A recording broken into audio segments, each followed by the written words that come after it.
A lot of foreigners think that Thai nightlife is just beers and bar girls, until you see something that actually shocks you.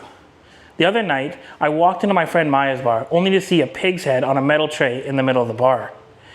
Hey everyone, Nolan Jax here. Now if you're new to the channel, I actually own a lady bar up here in Chiang Mai, Thailand. And so I make videos all about what really happens behind the scenes in these Thai bars. Anyways, let's get into the video. Okay, so here's what happened.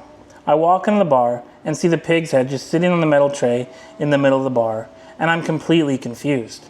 I asked Maya what it was for, and she said that she felt something was disturbing the energy of the bar. You know, customers weren't staying, they weren't buying drinks, they weren't sitting with girls, and the girls themselves felt off.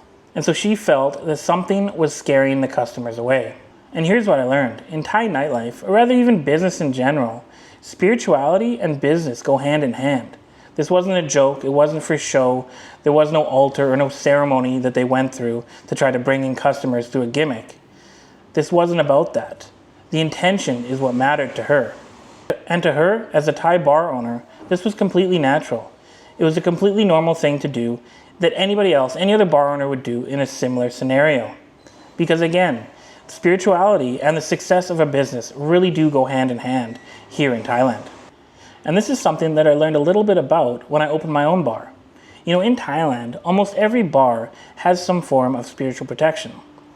You know, a Buddha statue, a small altar for offerings, or if size is permitting, a full spirit house. This is something that almost all businesses in Thailand do. And when I first opened my bar, that was something I was asked quite a bit. Why don't you have a Buddha? You know, customers, staff, and mainly other bar owners would bring it up, saying that I needed something for protection for the bar. That's why we were so slow. That's why we weren't making any money, because I didn't have anything to protect the bar. Now, obviously in Canada, that's not a thing, and so I'd never heard anything like this before. But in Thailand, that is just how things are done. It's an expectation when you open one of these businesses. For Thai bar owners, it's not decoration, it's not novelty, it's a requirement for running the business successfully. So when Maya put the pig head out, it wasn't random. It fits into the belief system here, and it's part of the culture and completely normal. You don't necessarily have to believe in spirits, but you do have to realize that as a bar owner in Thailand, these beliefs matter. It's intrinsic to the way that these people live their lives and often how they view where they work and how a business is doing. And recently, Maya took me to see an Ajarn, who's a spiritual teacher that she goes to for guidance. And I gotta say, that visit really opened my eyes to how things work here. And actually, later today, I'm going with her again, this time to watch her get her first Sak Yant. Okay, so now here we are at the Ajarn's house. And now for those of you who don't know, Sak Yant literally translates to tattoo magic. So it's not just more ink on skin, it actually has spiritual connotations and is a blessing depending on the type of tattoo. So here we are at the Ajarn's house. This is where my friend Maya takes me to, and that's where she goes quite a bit. Now, if you don't know what Sak Yant is literally translated to tattoo magic. So it's not just another tattoo, it actually has meaning, it has a purpose behind it. And that's what I think a lot of foreigners don't realize, that these tattoos, these Sak Yants, are not just nice ink on skin, they actually have a meaning, they actually have a purpose, and they're not just random.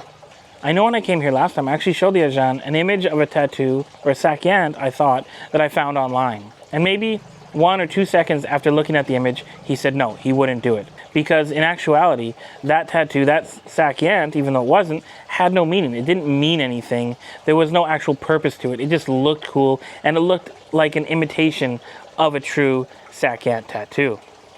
So if I wanted something, I had to choose something else. Now for Maya, this is her first tattoo. This is her first Sak Yant. And what she's getting is called the 5 lines, which is kind of the first one you're supposed to get if you are going to get any traditional Thai tattoos, any Sak Yants, is you get a 5 lines tattoo. And a 5 lines tattoo is essentially the 5 basic protections that people need in Thai culture. So if you do come to Thailand, you'll probably see a lot of Thai women, a lot of bar girls in particular, have a lot of Sak Yant. Now this isn't a fad, it actually has a lot of spiritual meaning.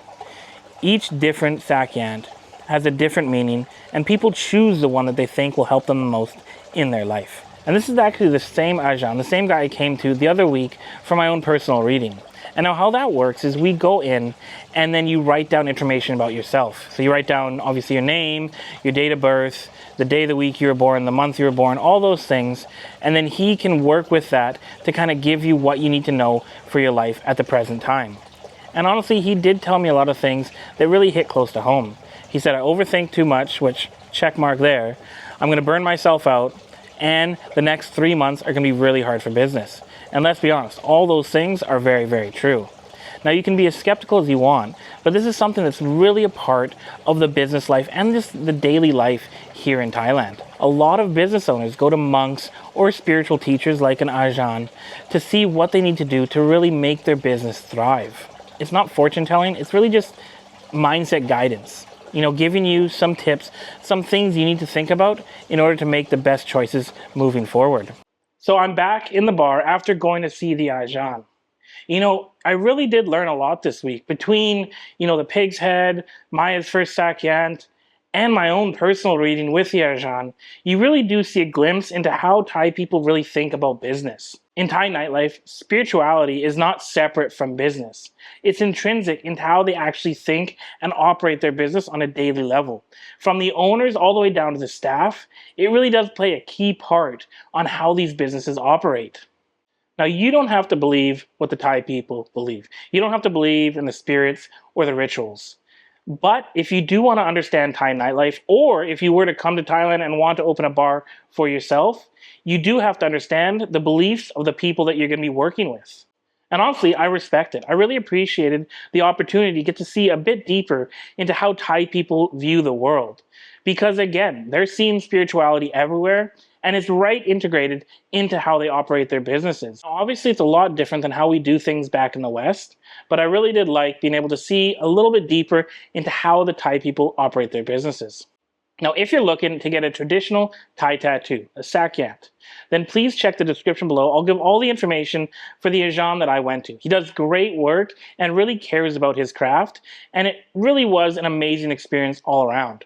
Now, walking into a bar and seeing a pig's head in the middle of the bar wasn't what I expected, but I can't be more grateful for the experience into getting deeper into how Thai people view their spirituality intertwined with their nightlife or their businesses.